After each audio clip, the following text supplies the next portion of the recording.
Hey everybody, it's Mark Scott. I'm so excited about this course, Trigger Killers, because I know deep down in my heart that these principles will change, radically revolutionize the way we think, the way we process the data that's coming into our minds, right? And what we do, right? The decisions that we make um, really make a difference for the better. And it all has to do with where our heads are, right?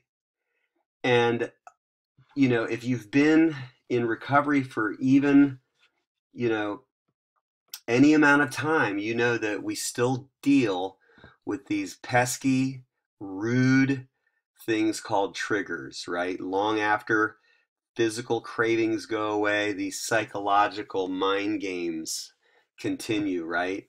And it all becomes this huge mind game. And it's all in our brain, right? Everything about this new life, right? All of life is lived inside the mind.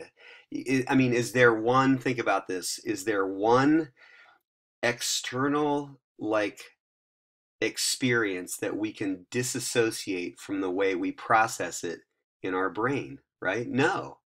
Every image on TV, every word that we read, like you're reading that word, right? Trigger killers, those words, they're processed, in the domain of your mind so that nothing that happens externally, right, is meaningful until it's processed in our mind. So that makes this game that happens in our heads huge and epic, especially if we have a history of substance abuse, right? Or addiction. It changes everything. But the good news is it doesn't have to stay that way, that you really can train your brain. It's possible to retrain, to relearn, to reimagine, to reinvent ourselves, and to regain our place in this world, and not just regain, but to go beyond, above and beyond anything that we've ever dreamed of or imagined. You can have the life of your dreams, right? Your wildest dreams. There are no limits. Now I know we put limits on ourselves, and we have limiting beliefs, we have self-doubt, right? And we're going to deal with all of that in this course and in future courses, because Life 2.0 and Triple Cherry Pie is all based on the premise that you can have a brand new life, that everything can be better than you imagined, right? And we became jaded and cynical and disillusioned, and that fed our addiction. And those habits can be broken. The being jaded, the self-doubt, the negativity, the trips that we lay on ourselves, we can reimagine and rewire the way we think so that we can move ahead in this life. I got off to a really sluggish start today. I was, the very first thoughts that I had this morning were negative, right? But I've learned that it's never too late to have a good day. And it sometimes takes a while to shake the funk, but you can shake it, and we can move on. So I want to talk about this today. I want to talk about um, what's going on in our minds, because we didn't recognize it at the time, right? When we were drinking or using, because those changes in our bodies and in our minds happened subtly and slowly and imperceptibly. Our bodies went through a long and progressively worsening downturn, right? Over time, with prolonged exposure to drugs and or alcohol, and our organs were assaulted. The intricate functions of the brain were adversely affected. And in early recovery, your brain needs time, right? And not just time, but behavioral changes. It takes time and behavior changes to rebuild neural pathways. That's an important term there. neural pathways, which are connections to vital which are connections which are vital to healthy living and thinking. All right. In early recovery, your brain needs time and behavior changes to rebuild neural pathways, connections vital to healthy living and thinking. Because it's all about, right, restoring our health, recovery, getting, the word seems to fall short because it seems to imply that we can only get back to what we've lost, or to the line that we once were at, or to a place we once were. But I think if we really understand a full-bodied, like a robust definition of recovery, we understand it as a continuum where life just gets progressively better. It's like the antithesis or the opposite of addiction, where everything gets progressively worse. Well, we turn that around in recovery, and then everything in a continuum gets progressively better, right? And so early recovery is a time when these triggers and cravings, especially early on, we get these physical cravings. They occur at the highest level, the cravings. And then, but the physical cravings wane, they go away, but then this mind game keeps going on. The good news I want to share with you is that that also dissipates, maybe not completely, totally, but it does wane over time, and it loses its grip on us.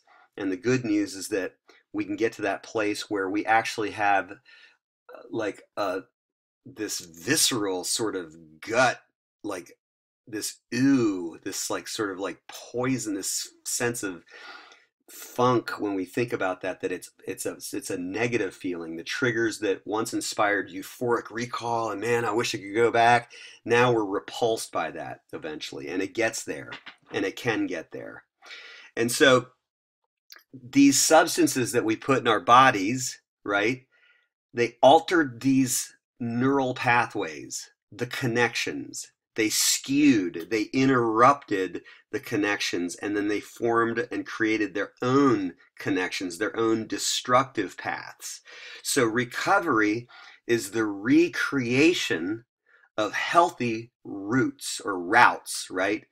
Neural pathways, healthy pathways. It's kind of like a path in the woods, right? Can only be made or remade by walking a lot and over time. Like if you're going to make a pathway in the woods, you got to walk that path a lot, and it takes a lot of time. You see what I'm saying? So, when we think of this pathway, and that's the hard part about this is that it takes walking, right? Think of the metaphor, a lot over time. So that means behavioral changes, and we make these small adjustments, which lead to larger adjustments, and next thing you know, you have a great path through the woods, and your brain is thinking correctly again. I think a little knowledge goes a long way, and understanding what your mind is going through and what you can do to combat triggers and cravings are going to help fight against these recurring feelings. And that's all they are, is feelings. Sorry about my phone going off. All right, so moving right along. So physical cravings go away, but psychological triggers remain. They stay. Maybe not forever, and they do lose their power over time. But there are some things that we can do, and I want to talk about 3 things that you've probably heard. And here's where I want to offer a word of caution. Some of the things that I'm going to be teaching in this course you've heard before, right? Like this thing, you've probably heard: people, places, and things. I also know that familiarity has a potential of breeding contempt, right? We can have contempt for something that we've heard time and time again. But things that are oft repeated and trite are usually trite because they're true. So I want to encourage us to really think through these things, even if we're hearing them again and again and again, maybe with a fresh head, taking a look at these things. And of course, you're going to hear some things in this course that you've maybe never heard before. and that you're going to learn some new things. But for now, I want to talk about these three things because they're closely related to triggers. And you know it to be true that certain people, right, negative people or negative places or negative circumstances can trigger us, right? They have a profound impact. How about like music, toxic people, relationships, certain images, places, right? So let's talk first about people, because and I'm glad it's the first in the familiar statement, people, places, and things, because people can really be amazing or they can suck. People can be a positive influence or they can be toxic and really bad for you. So I say, um, we have to like be choosy about who we're willing to spend our time with. I understand, right, that I'm a social creature. That's just the way it is. Whether we were created that way or evolved that way, you can debate all day long, doesn't even matter. All I know is that we are that way. We're social creatures. We need each other. We rely on people, people rely on us, and sometimes that's unfortunate because people can be mean and harsh, and they can be a very negative sort of trigger for us. And that means we have to be choosy about who we allow into our lives, and that's okay. Um, if a person is toxic for you, then you have to make the hard decision to cut that relationship off.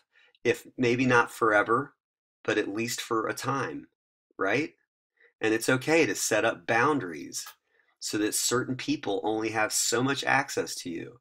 And if on social media you're staying connected that way, that I'm telling you, that is a toxic concoction for triggers. That triggers feed. Social media, as amazing and wonderful as it is, can also be a real trap. And we have to guard our minds from it sometimes. And that might mean, not following certain people, or, in more desperate cases, completely cutting them off altogether, blocking them, unfriending, whatever it takes, right? You know who they are. As I talk about this, you're thinking of some people right now. Because I know it's true. Look, if it's true for me, it's true for you, right? It is the universal problem, right? So we may have to avoid them, distance ourselves, or limit exposure to them, or even disassociate from them altogether. How about the second one? Places. Places. Instead of going to the neighborhood watering hole like we used to go, or the bar or the club or whatever it was, or wherever we went. How about the gym? How about go to the gym? How about take a walk, right? Like in a good neighborhood, like around the lake, or a nice hike somewhere. Take time to take in good surroundings, positive places, nature. Go to dinners or movies with, or other events with other people in recovery, people who are good for you, people who make you feel good, people that help you, and then you help them, and it's a reciprocal relationship. It's a good situation, right? And how about go to meetings? I know that you've probably heard that drilled in your head all day long, but for many, many months in early recovery, or however long you've heard go to meetings. And the reason that you hear it a lot is because it's good. They are good for you. They're good for your soul. I'm going to go to my home group tonight, and I love it. And even when I don't feel like going, I never regret having gone when the night's over. So your neural pathways, right, require us to find new places to go if we want to heal. And as they form new destinations, we're creating a new destiny, right? Places. And then things. Basically, we're talking about circumstances, situational changes that we need to really consider making. I say avoid situations associated with substances, certain social situations, like, you know, parties. You got to be careful early on what parties you're going to go to. And I know, like at some places at work, you're going to have the holiday party, and it won't be long before someone over in shipping has a freaking lampshade on their head, and they're like dancing on a desk. Right? Or, or something crazy like that, right? Sometimes it's good to forego that for just a little time, right? And you're not going to have to forever, right? Because there's going to be a time when none of that has any bearing on you. It doesn't influence you. It doesn't make you feel bad. It doesn't make you miss it, right? You'll get over that, trust me. But in early recovery, I think you're good to avoid that for a while. I mean, if you really want this, if you really want the good life, if you really want to be successful in recovery, if you really want to take your life to new heights, if you really want life 2.0, if you really want to live the life of your dreams, then, early on, people, places, and things matter so that later on we can do whatever we want, right? And that's what we're training our brains to do. So I can't say it enough. Um, being careful about exposing our minds to people, places, and things is very important. But I want to make this very clear, this next point. We don't recover by hiding forever. Maybe early on, you need to really pace and disassociate and pace exposure and that kind of thing. But eventually, look, you can't hide from the world, right? And that isn't what I hope that's not what people are suggesting to you, because that doesn't work. At some point, this dynamic called desensitization occurs where we become exposed at in calculated ways by certain measures over time that triggers no longer have that force that they once had on us. We become desensitized, right? So you don't recover by hiding. Eventually, we got to get back out there in the real world and live our real dreams and our real life. So I'm so glad we had this talk, right? There are a lot of ways to win this game, right? The mind game. And, I'm just really encouraged about it. I want to strongly encourage you to do the work, download the PDF worksheet, do the worksheet, do these exercises. They're going to help you. Trust me, they're going to help you along the way. Just listening to some dude talk for however long, 20 minutes or so, isn't enough. It's about your personal involvement, right? Your investment and your involvement in this course is going to make the change. All right. So, and this is what I want to leave you with, and this is the good news. Eventually, recovery becomes less about what you can't do and more about what you can do. And that's good news, because early on, we have these thoughts and we're told we can't do this and we can't do that and we can't. What a drag and what a hassle that language is. But you see, the good news is that, see, now think of all the amazing things that you can do, right? You have the clarity and the capacity and the time and the energy and the health and the ability to go after the things that you never could do when you were still stuck in your alcoholism and addiction, right? Or addiction. Now you can do all the things that you used to just talk about, right? When I was at the bar, I would talk all of these amazing things that I was going to do, but I couldn't do a single one of them because I was punching the clock for the man alcohol, right? Living a double life, working two full-time jobs, my full-time job, and then the full-time job of being an alcoholic, right? And now I'm freed up to be able to do whatever I can do. My time is free, my health is free, my mind is free. This is about what you can do, and I'm so happy to be able to share this amazing message of Life 2.0 with you. So stay the course, do your worksheet. If you want a coaching call, hit me up, send me an email. We'll hook that up. All right. So stay the course. I'll talk to you soon.